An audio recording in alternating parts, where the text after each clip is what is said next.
વક્રતુંડ મહાકાય સૂર્યકોટી સમપ્રભ નિર્વિઘ્નમ કુર્મે દેવ સર્વ કાર્યેષુ સર્વદા। દર્શક મિત્રો, હું કૃષ્ણા ધર્મલોકમાં આપનું સ્વાગત કરું છું।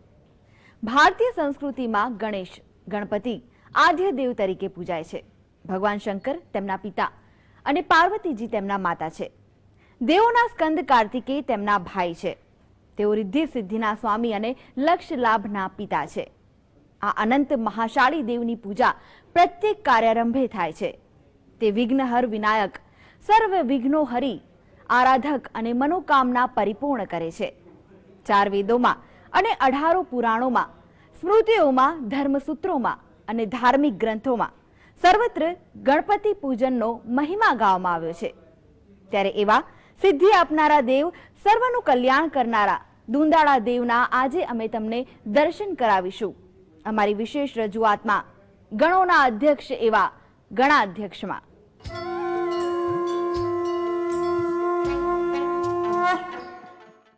સૌપ્રથમ દર્શન કરીએ ક્ષિપ્રા ગણેશના। ભરૂચના અંકલેશ્વરમાં બિરાજે છે ક્ષિપ્રા ગણેશ। ક્ષિપ્રા ગણેશ ભક્તોની મનોકામના પૂર્ણ કરનારા છે। ક્ષિપ્રા ગણેશના દર્શન માત્રથી ભક્તોના દુઃખ દૂર થાય છે અને ભક્તો ક્ષિપ્રા ગણેશના દર્શન કરીને ધન્યતા અનુભવે છે। તો ચાલો આપણે પણ દર્શન કરીએ શાંતિ અને સુખ સમૃદ્ધિ આપનારા ક્ષિપ્રા ગણેશના। ઓમ ગણપતયે નમો નમઃ શ્રી સિદ્ધિ વિનાયક નમો। ભરૂચ જિલ્લાના અંકલેશ્વર ખાતે આવેલા ક્ષિપ્રા ગણેશના મંદિરનું મહાત્મય અનેરું છે। આ મંદિરમાં ભક્તોનો વિશેષ ધસારો જોવા મળે છે।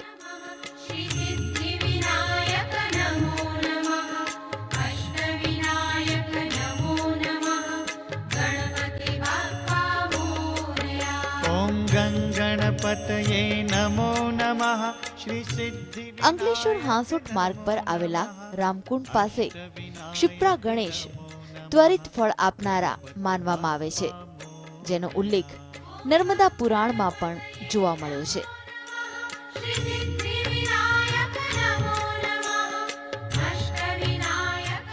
માંડવ્ય ઋષિના તપોબળથી પવિત્ર થયેલી રામકુંડની જાગૃત અને પાવન ભૂમિ પર માંડેશ્વર મંદિરની સાથે ગૌતમ ગણેશ તરીકે સેંકડો વર્ષોથી પ્રસ્થાપિત ઐતિહાસિક મંદિર સમયાંતરે જીર્ણ થતા ગૌતમ ગોત્રના વંશજોએ જીર્ણોદ્ધાર કરીને નવી ક્ષિપ્રા ગણેશજીની પ્રતિમા પ્રસ્થાપિત કરવાનો નિર્ધાર કર્યો હતો। ત્યારે ગયા 3 વર્ષે પૂર્વ ખૂબ શ્રદ્ધા અને નિષ્ઠાથી નવા મંદિરનું નિર્માણ કરવામાં આવ્યું છે। ગણપતયે નમો નમઃ શ્રી સિદ્ધિ વિનાયક નમો નમઃ અષ્ટ વિનાયક નમો નમઃ ગણપતિ બાપ્પા મોરયા। ગૌતમ ગણેશ નામથી અહીંયા આગળ આ ક્ષિપ્રા ગણેશ નામનું મૂર્તિનું પ્રસિદ્ધ થયા। આ ગણપતિની મૂર્તિ એટલી બધી ચંચળ અને એટલી બધી તમારે આ પ્રભાવિત છે કે આખા ઓલ ઓવર ગુજરાતની અંદર આ પહેલામાં પહેલી મૂર્તિ છે।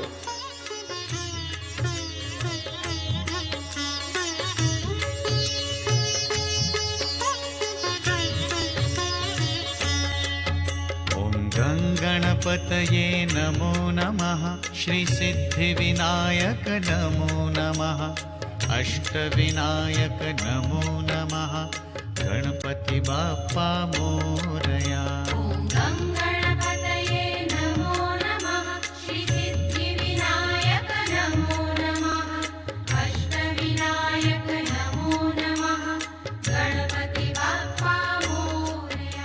ગણપતિની અંદર કેટલાય ભક્તો રોજ આવે છે, રોજ મંગળવારે પણ આવે છે અને ગણપતિ ચોથને આવવું હોય તો પુષ્કળ લોકો ભેગા થાય છે।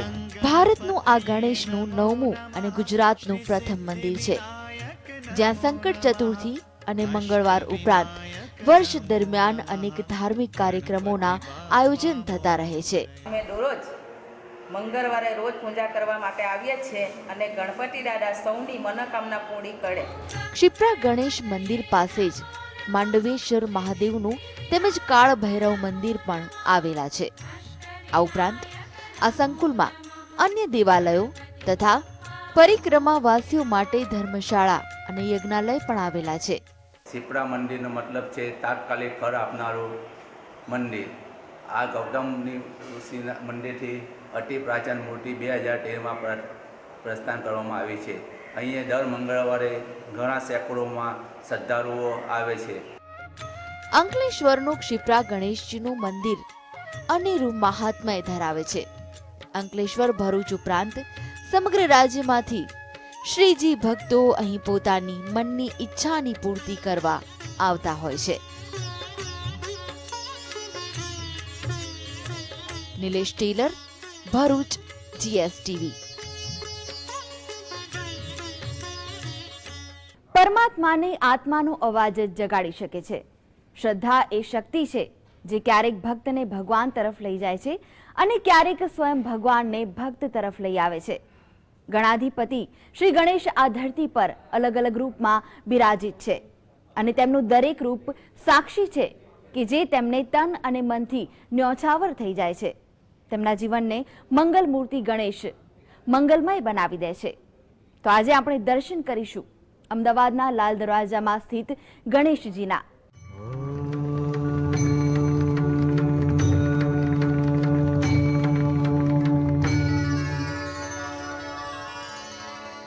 वक्रतुण्ड महाकाय सूर्यकोटि समप्रभ निर्विघ्नं कुरु मे देव सर्वकार्येषु सर्वदा.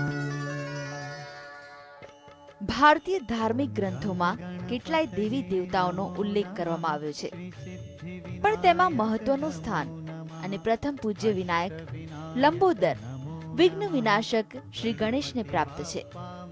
ભગવાન શ્રી ગણેશ પોતાના ભક્તોનું ખૂબ જ ધ્યાન રાખે છે અને એટલા માટે જ ભગવાન શ્રી ગણેશને કોઈ દિશા નડતી નથી.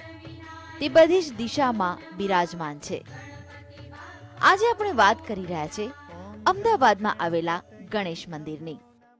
અમદાવાદમાં ભદ્રલાલ દરવાજા પાસે સાબરમતી નદીના કિનારે આવેલા આ મંદિરની વિશેષતા એ છે કે આ પેશવેકાલીન સ્થાપિત મંદિર છે. આ બાજુ જે તમે જમણી સૂરના ગણપતિ જોઈ રહ્યા છો એ અદ્વિતીય છે. આ ગણપતિ સિદ્ધિવિનાયક કહેવાય છે. એનું મહાત્મા બહુ જ વિશેષ છે. આ તરફ જે ગણપતિ છે એ સ્વયંભૂ ગણપતિ છે, એ ડાબી સૂરના છે અને એનું પણ એક અલગ મહાત્મ્ય છે. આ મંદિરમાં બંને ગણપતિ દાદાની પૂજા થાય છે અને દર મહિનામાં એક સંકટ ચોથ તેમજ વિનાયક ચોથની ઉજવણી થાય છે. મંગળવાર હોય કે પછી અંગારકી ચોથ, અમદાવાદના લાલ દરવાજા સ્થિત આવેલા સિદ્ધિ વિનાયક ગણેશના દર્શન માટે ભક્તોની ભીડ ક્યારેય ઓછી થતી નથી. આ મંદિરને પેશવાકાલીન મંદિર માનવામાં આવે છે. લાલ દરવાજા સ્થિત સિદ્ધિ વિનાયક મંદિર સૌથી જૂનું મંદિર છે. અહીં ભગવાન ગણેશની 2 પ્રતિમા આવેલી છે. એક જે સ્વયંભૂ પ્રગટ થયા છે અને બીજી છે સિદ્ધિ વિનાયક ગણેશની પ્રતિમા, જેમના દર્શન માટે લોકોની ભીડ ઉમટી પડે છે.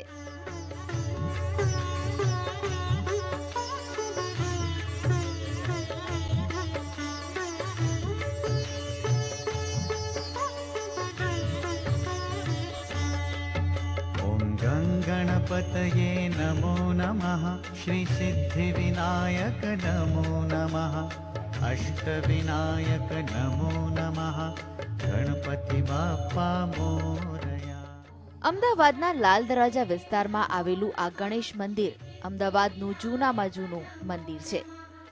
આ મંદિરમાં ભક્તો દર્શનાર્થે ઉમટી પડતા હોય છે. અંગારકી ચોથ અને ચોથ ભરવા માટે હજારો ભક્તો મંદિરે ઉમટી પડે છે.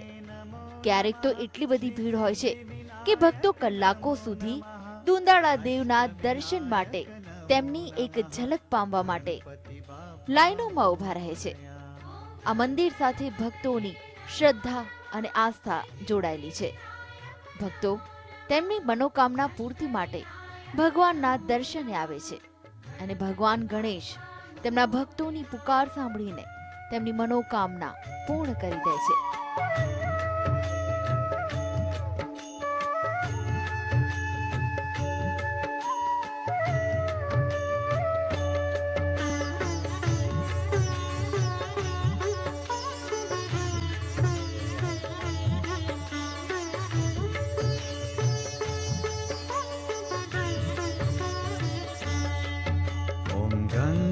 गणपतये नमो नमः श्रीसिद्धिविनायक नमो नमः अष्टविनायक नमो नमः गणपति बाप्पा मोरया। ॐ गं गणपतये नमो नमः श्रीसिद्धिविनायक नमो नमः अष्टविनायक नमो नमः गणपति ભગવાન શ્રી ગણેશ વિશ્વમાં પોતાના ભક્તોને અલગ અલગ રૂપમાં દર્શન આપી રહ્યા છે. જ્યાં સુખનો સૂરજ ઉગે છે, જ્યાં દશે દિશા ઓમ ગંગ ગણપતિ નામના નાદથી ગુંજી ઉઠે છે. જય સિદ્ધિ વિનાયક જાતમક, જય મહાગણપતિ મોરેશ્વર, જય વરદ વિનાયક ચિંતામણી ના નામથી હાજર થઈને પોતાના ભક્તોના વિઘ્નો દૂર કરે છે. ખાસ કરીને ભગવાન શ્રી ગણેશના અષ્ટવિનાયક દર્શન એ પરમધામના દર્શન છે, જ્યાં કોઈ જ અંધારું નથી, માત્ર પ્રકાશ જ પ્રકાશ છે. અને એમાં પણ જો ભગવાન સિદ્ધિવિનાયકના દર્શન થઈ જાય તો પછી ભક્તોનો ઉદ્ધાર થઈ જાય. ભગવાન ગણેશના ધામમાં ચારો પહેર આસ્થાની જ્યોત પ્રગટતી જ રહે છે. હર કોઈ પોતાના મનમાં શ્રદ્ધાની આસ લઈને ભગવાન શ્રી ગણેશની એક ઝલક મેળવવા વિઘ્ન હર્તાના દ્વારે આવે છે, એ પણ સેંકડો મિલોની દૂરી કાપીને. અમદાવાદના લાલ દરવાજા સિદ્ધિ વિનાયકના દર્શન માત્રથી જ શ્રદ્ધાળુઓ હરખ ઘેલા બનીને તનમનથી લંબોદરની પૂજા પાઠ કરે છે અને ભગવાન પોતાના સંતાનોની મનોકામના પૂર્ણ કરવા આસ્થારૂપી આંખોની સામે પડવારમાં પ્રગટ થઈ જાય છે. नमो नमः श्रीसिद्धिविनायक नमो नमः Ashtavinayak bureau report GSTV. Ganpati Bappa Morya. દર્શક મિત્રો, ધર્મલોકમાં આગળ આપને દર્શન કરાવીશું રાજસ્થાનના રણથંભોરમાં વિરાજતા ત્રિનેત્ર ગણેશના. હાલ સમય છે એક નાનકડા વિરામનો. લઈએ વિરામ.